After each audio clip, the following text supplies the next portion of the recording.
PSDB.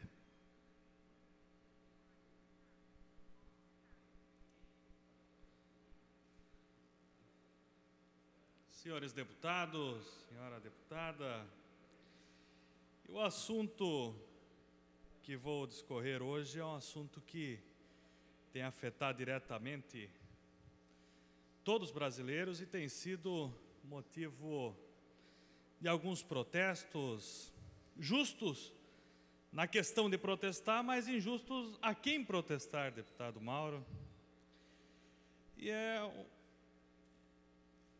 um setor do qual participo, tenho convivência e traz em conta a questão das os altos preços dos combustíveis, a questão do apagão dos combustíveis, podemos dizer assim, da qual trago alguns dados para a gente levar em consideração, e também algumas proposições que estamos fazendo por meio de moção ao governo federal e também ao governador do estado de Santa Catarina, para que esses preços possam ser regulados com a realidade do mercado brasileiro e da renda do brasileiro.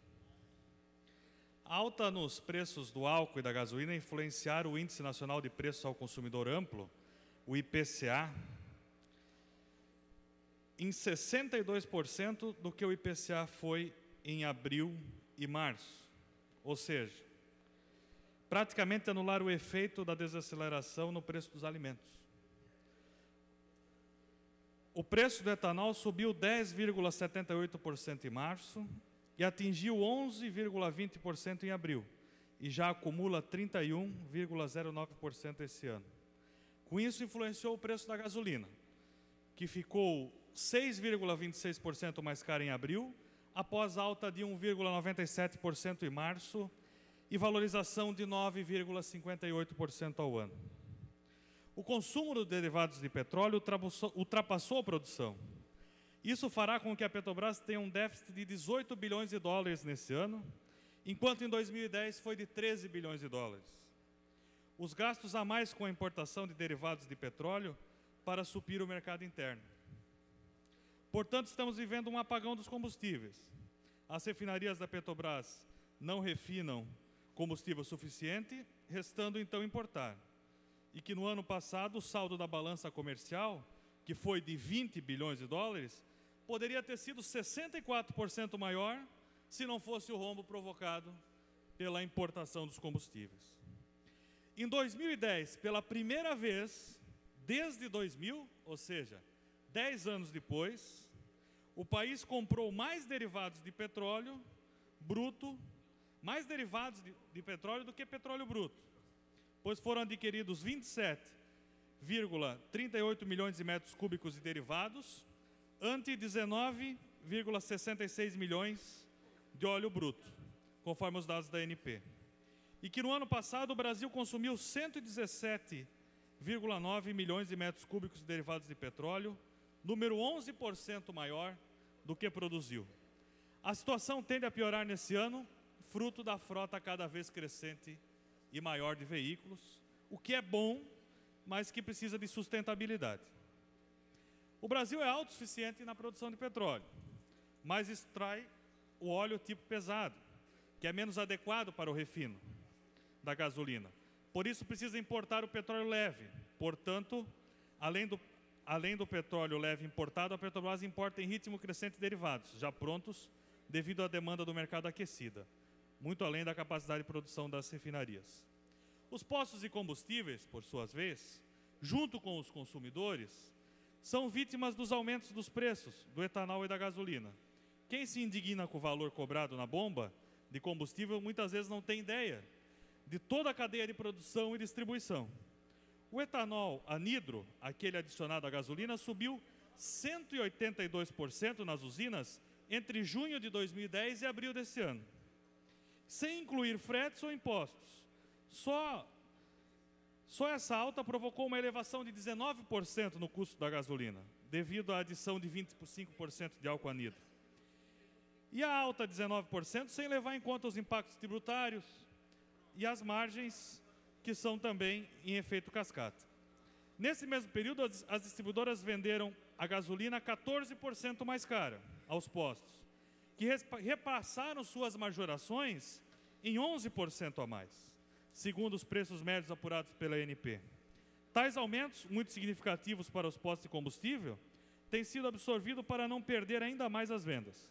E tal medida significa, quase todas as vezes, o sacrifício das margens, a diminuição do capital de giro e o aumento do endividamento, pois quase todos os postos são pequenas empresas, com custo fixo variável e alto, fiscalização intensiva e carga tributária excessiva diante do faturamento em queda. A gasolina, quando sai das refinarias da Petrobras, é 25% mais barata do que nas refinarias americanas, deputado Silvio. Mas quando o consumidor final vai abastecer o seu carro, há um acréscimo de 57% de impostos. Com os impostos, o consumidor final paga, pelo litro da gasolina, 70% mais do que é cobrado em Nova York e 105% mais do que é cobrado na Rússia, por exemplo. Vou dar o exemplo de 17 cidades de diversos países com o valor do litro da gasolina. Em Havana, Cuba, é R$ 1,55 de reais. São Francisco, Estados Unidos, 1,70. Nova York, 1,42. Toronto, no Canadá, 1,68. Berlim, na Alemanha, 3,29. Londres, 3,41. Oslo, 13,32. Hong Kong, 3,23. Tóquio, 2,30. Buenos Aires, 1,19. Santiago, 1,93. Caracas, 10 centavos. Cairo, 44 centavos. Joanesburgo, na África do Sul, 1,58. Sydney, na Austrália, 1,83. Teherã, 17 centavos. Com certeza, se levarmos em consideração o poder aquisitivo, podemos afirmar que o preço da gasolina brasileira é a mais cara do mundo. Diante disso, estou fazendo algumas sugestões que estamos encaminhando em forma de moção para o governo federal, para que urgentemente se crie o grupo de trabalho para tratar as medidas necessárias para a implantação das mudanças relativas à regulação do mercado do etanol, de acordo com a medida provisória 532, de 29 de 4 de 2011.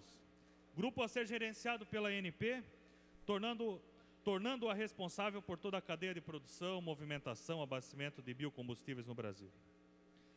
Valendo-se da MP 532, que acresce da nova redação a Lei 9478, que é a Lei do Petróleo, e a Lei 9847, que é a lei que trata da fiscalização e abastecimento nacional dos combustíveis, e valendo da alteração feita no artigo 9º da Lei 8732, que permite ao Poder Executivo Federal elevar ou baixar a quantidade de etanol no litro do combustível, pedimos a imediata redução da adição de etanol anidro de 25% para 18%, e que assim possa reduzir o preço da gasolina. E que a Petrobras priorize a elevação urgente da sua participação na produção de etanol, dos atuais 5% para 15% do mercado, deixando assim a empresa pública Petrobras como um regulador mais forte do preço do etanol.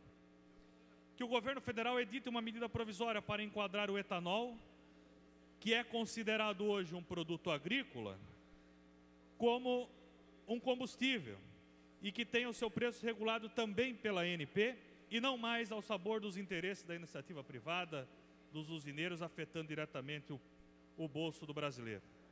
Que, conforme dito pelo ministro da Fazenda, o senhor Guido Mantega, no dia 18 de abril, o governo federal poderia reduzir a CID, tributo federal que representa acréscimo de 23 centavos no litro. Pedimos que a contribuição de intervenção do domínio econômico, a CID, seja imediatamente reduzida de 23 centavos para 15 centavos o litro, pois vai dar uma redução significativa no preço do litro do combustível. Lembramos que isso já foi feito em 1998, no então governo do presidente Fernando Henrique Cardoso, quando a CID foi reduzida. Também sugestões para o âmbito estadual, que o governo do estado de Santa Catarina reduza, mesmo que de forma temporária, ou não atualize a tabela utilizada pela Secretaria de Estado da Fazenda para cobrar o ICMS sobre os combustíveis. Tendo como referência o preço médio do litro no estado, com pesquisa quinzenal da ANP, com aumento verificado na gasolina e no álcool, e no ICMS, são de 25% o ICMS dos combustíveis. E vale considerar também que é a maior fonte de arrecadação do estado de Santa Catarina. Santa Catarina foi um dos 15 estados que reajustaram a média do ICMS sobre os combustíveis. Ou seja, há estados que não reajustaram o preço médio ponderado ao consumidor. Talvez por entenderem que não era o momento de onerar ainda mais o consumidor. E em Santa Catarina, será esse o momento de reajustar? Não dá para esperar um pouco mais? O início da safra e a queda dos preços.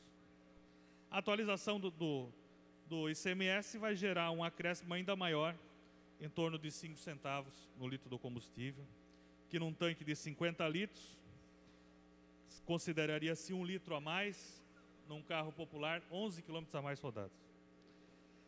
Levando em conta que o etanol da nova safra de cana não promoverá a queda dos preços, valores cobrados até setembro, devido ao preço do mercado internacional do açúcar muito mais atraente para os usineiros do que produzir, e que a proporção de esmagamento de açúcar nas usinas já é de 55 para 45 de álcool.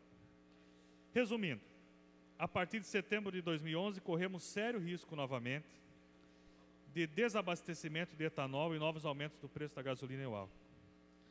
Então, diante desse exposto, pedimos a sensibilização do governo de Santa Catarina e também do governo federal para que desonere, leve em conta a realidade do consumidor e, com isso, tenha mais condições de melhorar o custo do litro para o consumidor, que influencia diretamente no setor produtivo em diversos momentos do nosso dia a dia.